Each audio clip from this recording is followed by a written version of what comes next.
Hello ladies and gentlemen, and welcome back to my channel for another Hot Toys 1/6 scale MCU figure unboxing and review. Today, we're taking a look at the Green Goblin, technically based off his appearance in Spider-Man No Way Home, but also kinda sorta the Raimi trilogy. Now, I got mine at a discount from Pop Collectibles. As always, do your own research, make sure you are comfortable before buying. I have popped the link to their site in the description below, along with the discount code Justin's Collection for 5% off your order if you do decide to buy from them. While you're down there, why not hit that subscribe, bell notification icon, and join button, so you're notified as soon as a brand new Hot Toys review goes live on the channel. As for the box art, they have been keeping it pretty consistent. Having a cohesive look for all of the Spider-Man No Way Home figures is a pretty good idea actually. We have an image of Goblin off to the side, and I do believe that's the actual figure. For me, the dead giveaway is the pattern on his pants around the front. He is done in high gloss, and so too is the rest of the artwork emerging from the portal. It's just the background that's nice and textured and grippy. We have Doctor Strange's portal, some Doc Ock tentacles, couple of pumpkin bombs, and some electricity. Plus his name down below. I just noticed the color scheme green and purple, perfect for Green Goblin. We have his name off to the side once more, and this specifically is the deluxe version. Then we have this TV scan line looking glossy image up on top with Green Goblin's arm spilling over the edge.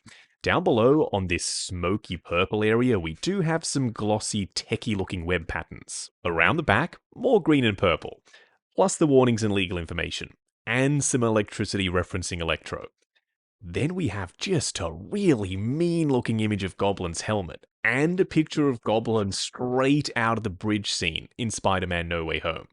Growing up, the Raimi trilogy was my Spidey series, and Tobey Maguire was my Spidey.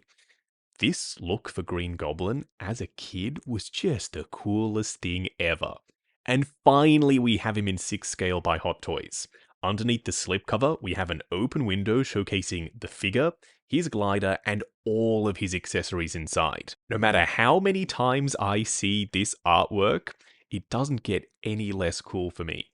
We've got Spidey's symbol looking like a Doctor Strange spell through the middle, as it splits open, revealing the cracked multiverse inside. There's a lot of color going on, and we have some pops of white. They're supposed to be the villain silhouettes, and just like I've said with all of the other No Way Home figure reviews at this point, I do wish they were actual silhouettes of the villains, not just white blobs. Now, the biggest question mark for me is how does this guy compare to the Toy Zero version of the Green Goblin? Because that one is pretty darn solid, and he's been my Green Goblin on the shelf for a while now. First in-hand impressions, he feels relatively lightweight, but that's okay, he does have to balance on the glider after all. The outfit though looks absolutely beautiful. What we are going to do now is get all of his accessories laid out in the light box and take a closer look at everything he comes with. Starting off with the display base first, although I am tempted to start with the glider, we will get there. The base itself is hexagonal, and this just once again goes to show that even with a freaking monstrous glider, the hexagonal base can do it all. We do not need to go for those massive diamond-style bases. Up on top, they really love that bridge scene image of Goblin, it seems, because it's here again. Green Goblin in high gloss on the textured surface. No Way Home around the front, and then for his nameplate, Green Goblin. Up top, we do have a very funky combination of flight poles. The short one is for the glider, then this bracket connection is to hold onto Green Goblin, just in case he's not secure on the glider itself. For me, I think he's going to be secure enough, so in my collection, I'm going to ditch this extra bracket, and I'm just going to risk it. I'm going to have him balancing on the glider alone. I think he should be secure enough, just plugged in there. Right you are, glider time, and this thing is monstrous. We're not going to go into full detail right now, we'll save that for a little bit later, we'll talk about the paint and the sculpt work and so on. Just know that it's very large, it feels nice and heavy, and high quality.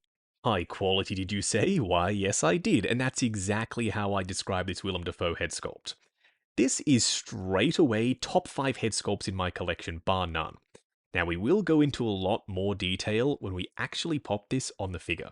He does come with this interesting looking rubbery neck gasket. And I'm pretty sure this just makes it so that he can have a skin tone neck versus how they would have done it in the past, which is have a separate head sculpt without the neck that you just pop on top of the suit, not looking anywhere near as realistic as this combo does. You do get 3 pumpkin bombs in total, and they are quite different to the Toy Zero ones. They are smaller, they're way more metallic, which is more accurate, and they've got the green detailing, versus the Toy Zero one where they went with yellow for some unknown reason. So I give the win for pumpkin bombs immediately to Hot Toys. Got the white dots around the edge, and the top and bottom actually looks like it's glowing, thanks to that super bright punchy neon green with the gloss over the top. And lastly, a full array of hands, ranging from closed fists already installed on him to these grippy open palm hands. They are so shiny, by the way. There's this rib detail on the surface, and there's also some line work sculpted in. Then lastly, we've got some gripping hands as well. What we are going to do now, though, is get Green Goblin himself out here. Standing straight up and down in the light box, no crazy poses, or accessories, or gliders, or anything like that. The Toy Zero Green Goblin has been my go-to goblin for a while now. Ever since I reviewed him, that has been the best 1/6 scale Green Goblin.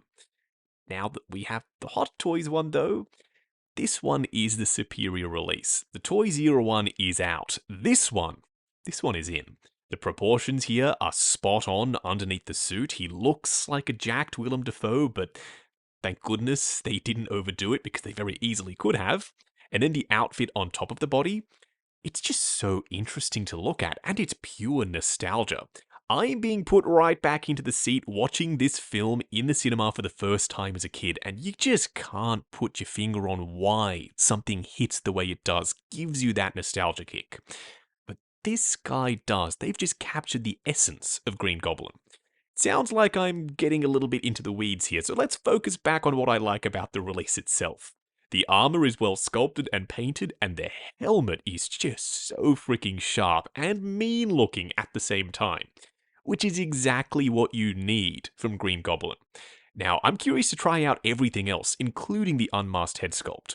But right now, if I just had to pick between this version of Goblin standing here as he is versus the Toy Zero one, like I already said, I'm giving it to Hot Toys. Up close and personal, kicking things off with the Goblin's helmet. Dude, this is a sick looking helmet. But it's also not perfect. Unfortunately, there are a couple of cons that we do need to discuss. Number one, his Willem Dafoe mouth is properly sculpted and painted behind this mesh, but because the mesh is so fine, you can't actually see through it, so from a distance, they may as well have not even bothered, you can't even tell it's there. If only you could either remove the mesh, or if the weave was a little bit bigger so that you could have seen through it.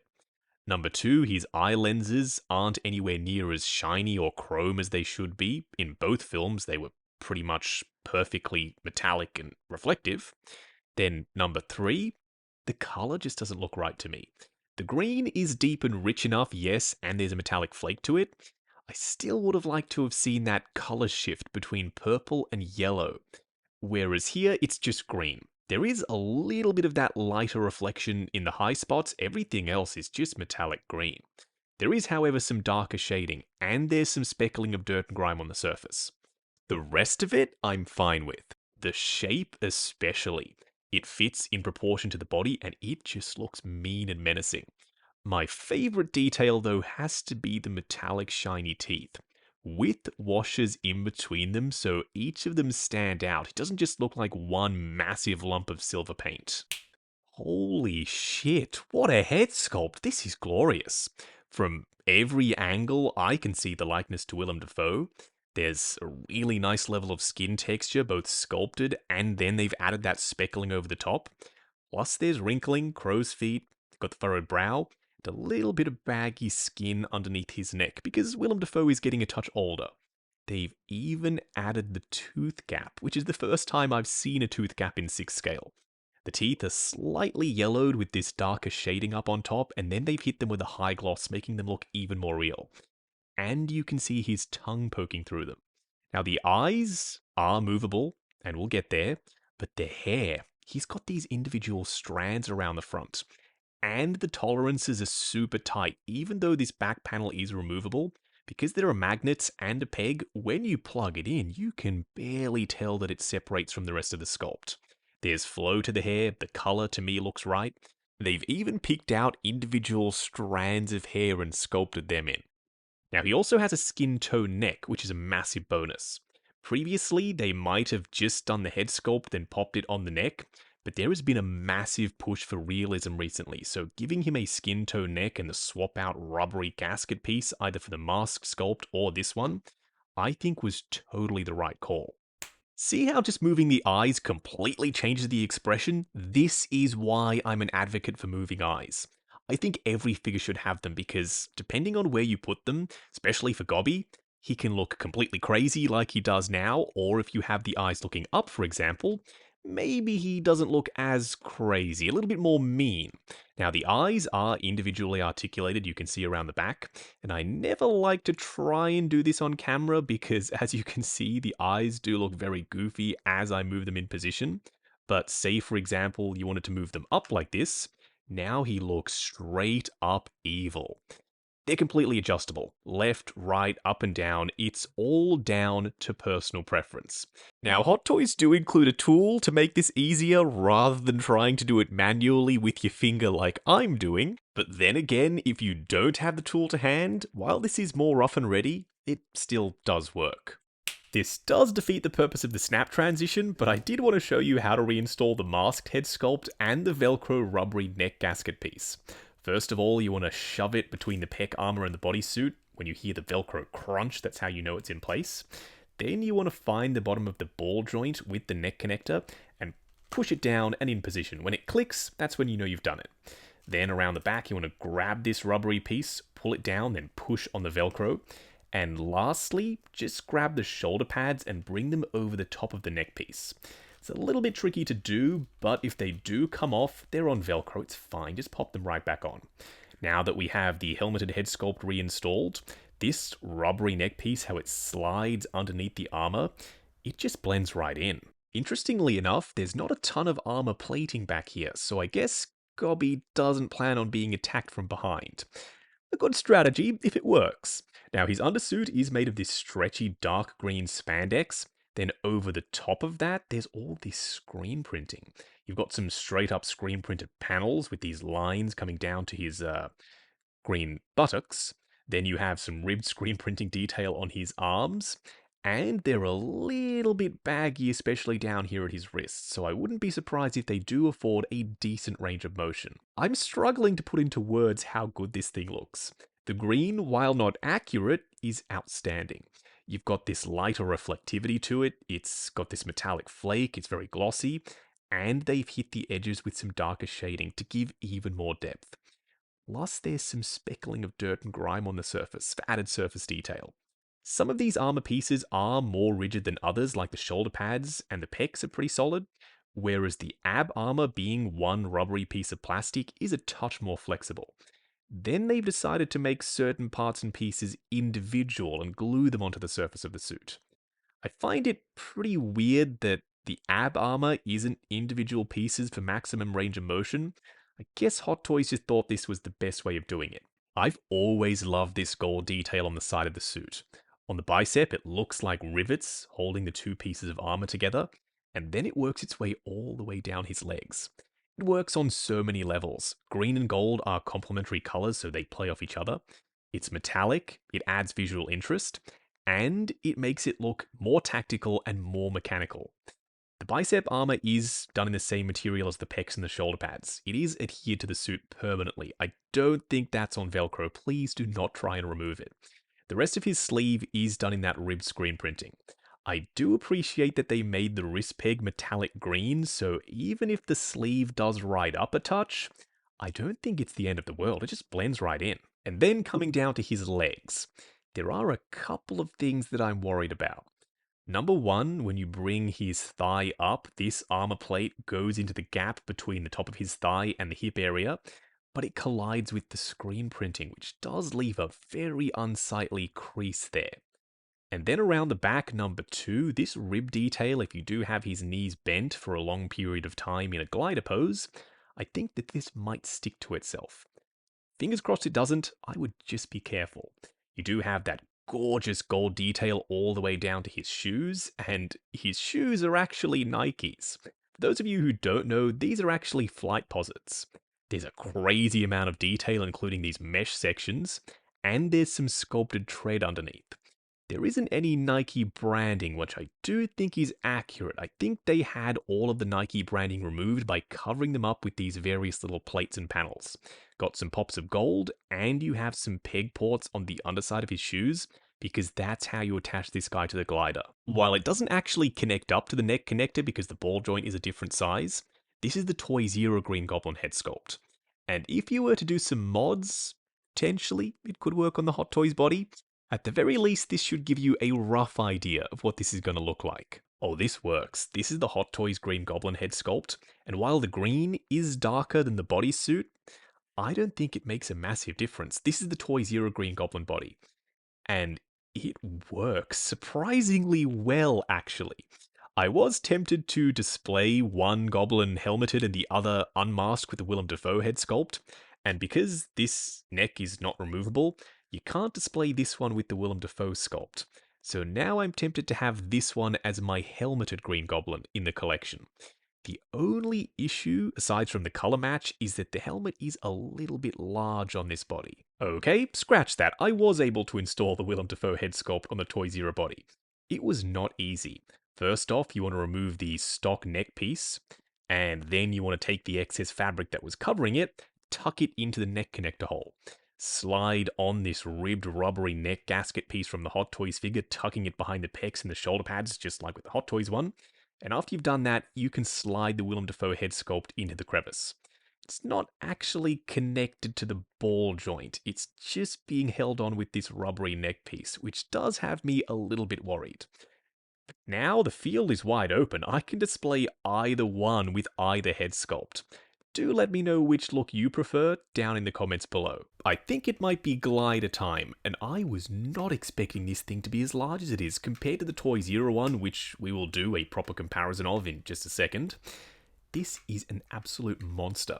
The way the wings swoop back, how you have the blades on the side, and the way this thing has been painted, bright, shiny metallic silver that's super reflective with the shading and the speckling over the top. Then the deep, rich purple on the textured panels with the shading there too, and the washes in all the crevices. I just cannot get over how good this thing looks. We also have some LEDs at the bottom. In the middle for the main engine, then on the sides, very vibrant, very bright, nice and green. This thing also has some moving parts and pieces. You have some pistons at the bottom, and the arms themselves can move up and down on ratchets. So if you do want to bring the wings all the way down, you can do that. If you want to bring the wings all the way up at an angle, you can do that too. Just be careful, as they do tend to want to collide as they get closer to the middle. Now up top, this is how you actually attach Goblin to the glider. You want to open up these parts, then you can peg his feet into the feet holders, and these pieces are on ball joints, so you can move them around pose depending. There's even just so much detail underneath the glider, and a lot of metallic silver. This thing is just glistening on the underside. The pistons do have real metal rods inside them and some shading over the top. Then we've got just all of this sculpt work. We've got the black panels, we've got the vents, and the missiles. Unfortunately, the missiles aren't removable. It would have been really cool to take the missiles off and plug in a blast effect to have the missiles launching out of the glider. You can't do it, they're just static. Now around the back, we do have some airbrush black shading to act as soot on the thrusters. At least I think they're thrusters. I could totally be wrong on that. If you're wondering how to install the glider onto the flight stand, it literally could not be easier. You just grab the glider and push it onto the flight pole. The only complaint I have with this is it's not height adjustable. Because it plugs in on the underside, it's fixed at this exact height. You could be fine with that height, it's just depending on how much space you have height-wise in the collection. Around the front, you do want to be careful of these plastic blades. They feel a touch fragile.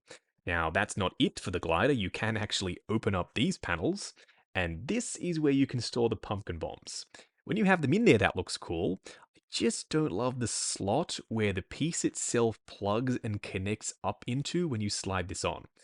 I reckon these should have been held on with magnets. I think that you can close them up with the pumpkin bombs inside, and yes, you can. Luckily, you get 3 of them. 1 for each side of the glider, and 1 to hold. This might be a little bit challenging to do on camera, but let's give it a go anyway. There are some peg holes on the underside of Green Goblin's Nike flight posits, so let's plug that on in. Then you can do the other side. We'll get to that one in just a second. We'll hold it there for now. You want to bring this clamp over the top, and then you can clip it in, and it should securely hold him in position. Now we can work on the other side. Luckily, there is enough range of motion in the ankles that it will accommodate this funky stance on the glider. Now that we have him connected, he feels very secure thanks to those nice and sturdy ankle joints. This is not the last time you're going to see him on the glider, not that you can really see all of him anyway. We'll save that for later. Okay, so this is you, the Toys Era Green Goblin glider, this floppy, limp mess of a thing that at first was good, but it's really small. The detail is still fine, but you don't have anywhere to store the pumpkin bombs, and it doesn't hold its shape. If you want to just have it sitting there, it wants to droop down constantly. I do like the wires, though. Versus the guy she tells you not to worry about, which is the Hot Toys glider. It is significantly larger. It just dwarfs the Toys Era version. The detail to me looks better on Hot Toys, and I don't know exactly which is more accurate to which film. We don't get to see much of the glider in great detail, so you'll have to let me know. I reckon there are some of you out there who know every single detail on these gliders. For me personally, it's gotta be Hot Toys every day of the week. It just trumps the Toys Era one in terms of sculpt work, detail, and functionality. Plus, those added LEDs underneath, that's just a pop of bright color that the Toys Era can't deliver. For a quick side-by-side comparison, on the left, Hot Toys Green Goblin, and on the right, the Toys Era one. We had to start here because a lot of people picked up the Toys Era Green Goblin. And by all means, he's pretty serviceable. If you don't care about Norman as much as some of the other villains, maybe just stick with the Toys Era one if you already have him. For me, I prefer the Hot Toys one. He is taller at the shoulders, his proportions look better, he fills out the suit a bit more, he's not as skinny as the Toys Era one, and the deep, rich, saturated green does help him stand out. Although I do think the color is more accurate with Toys Era. And then the helmet. Even from a distance, you can tell that the helmet is bigger, it's more proportionate, and I think it fits the body better. At the time of filming this video, we don't currently have the Friendly Neighborhood Spidey by Hot Toys. So this is the Thunder Toys version. He is shorter than Goblin, and I reckon these two pair up really nicely. Because he only really sort of looked like this for what, like 30 seconds in No Way Home? Versus if you put him with your Raimi trilogy figures, then he starts to make a lot more sense. At least he does to me. Not saying you can't do this, of course you can. Here we have integrated suit Spidey from No Way Home. He is shorter than Goblin exactly as he should be. Willem Dafoe is not the tallest dude in the world, but in the Goblin costume with the massive helmet on, he should be taller than Tom Holland's Spidey. Oh, I like this. Pure Raimi trilogy goodness. We have Sandman, aka Flint Marko, aka some random third-party release by SL Custom. He is shorter, ever so slightly than Goblin, and I think he should be a touch taller. Still, Sandman, Goblin, these two, they were destined to be displayed together. SL Custom Norman, who is something of a figure himself. He's pretty underrated. I quite like him, and I think it tells a story. Having these two standing next to each other, it shows you Norman before he went full-on Goblin, and then him in full costume. And having him be chonkier, bigger, taller in the Goblin outfit, that just makes sense to me. Well, I don't know how I keep getting surprised whenever I bring Doc Ock in and see how massive he is as a display piece with the tentacles hovering in midair, but I do. Next to Goblin, he towers over him. Not the figure himself. I think if Doc Ock was just standing there next to Goblin, the height would be comparable. But you're not just going to have him standing there. You're going to have him floating in midair, being held up by his tentacles. At least I think most people will. So this is what that looks like. Going over Gobby's articulation. Starting off with his helmet. There is a ball joint at the base of the neck, then up underneath the helmet, there's a double ball peg. Combined, looking forward to there, looking up to there, more than enough range for a glider pose. Swivel and pivot side to side. The shoulder pads being on Velcro is a nice touch, because if you get a little bit too crazy with the arms going up to there or going forward and back and they fall off on you, not to worry, you can just push them right back on and the Velcro will hold them in place. There's a butterfly joint at the shoulder that hinges up and down. Swivel at the bicep underneath the outfit, double bend at the elbow going past 90, and then for the wrist peg, it's a hinge and swivel. Torso is pretty restricted, unfortunately. All of this armor plating is one single piece of rubbery plastic. Crunching forward to there, going back to there, and believe me, it's fighting me the whole way. Swivel and pivot side to side. The legs will go forward to there, just be careful of this armor plate on the thigh, it is digging into the outfit at the hips. Going out to there, swivel at the upper thigh. Ratcheted double bend at the knee going past 90, and then the ankles. We've got a double ball peg and a relatively low cut boot. Going forward to there, which is just a crazy range of motion. Going up to there, you do get swivel as well as ankle tilt. Moving on to the 3 cool and 3 annoying things. I kinda think that they missed a trick with the helmet. The first annoying thing is I would have liked to have seen removable lenses, so you could have seen Norman's eyes behind the helmet, just like you could in Spider-Man 1 in certain scenes, when he was intimidating Spidey on the roof, for example. The second annoying thing is while I think they nailed the color of the green, it's rich, it's metallic, it's saturated, they missed out on the purple pearlescent hue. When the light hits this, it's supposed to reflect back purple, and with this guy, it just doesn't. The third annoying thing is you cannot adjust the height of the glider on the display base. And it's hovering all the way up here. This is a massive flight pole. I would have liked to have seen either A, a different attachment method that could have been adjusted, or B, just throw in multiple different flight pole sizes Hot Toys. That way we could have had it sitting lower down on the base. The first cool thing is the Willem Dafoe head sculpt, and dude looks absolutely crazy with his eyes pointing down. Yes, because of the likeness, and because of the detail, and because of the moving eyes, but most importantly because of the skin tone neck. When you switch out this rubbery neck gasket, you go from a completely seamless masked look to a completely seamless unmasked look. Now his neck extends down into the suit, exactly as it should be. The second cool thing is the stretchy spandex undersuit.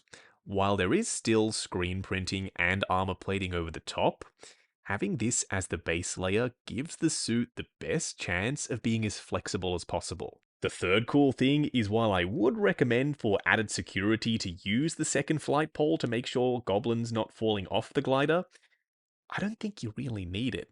The clamps that hold his feet in place and having the joints be as stiff and sturdy as they are, this guy stands on the glider just fine without that second flight pole. Wrapping up on the Sam Raimi trilogy version of Green Goblin that we saw for about 35 seconds in Spider-Man No Way Home.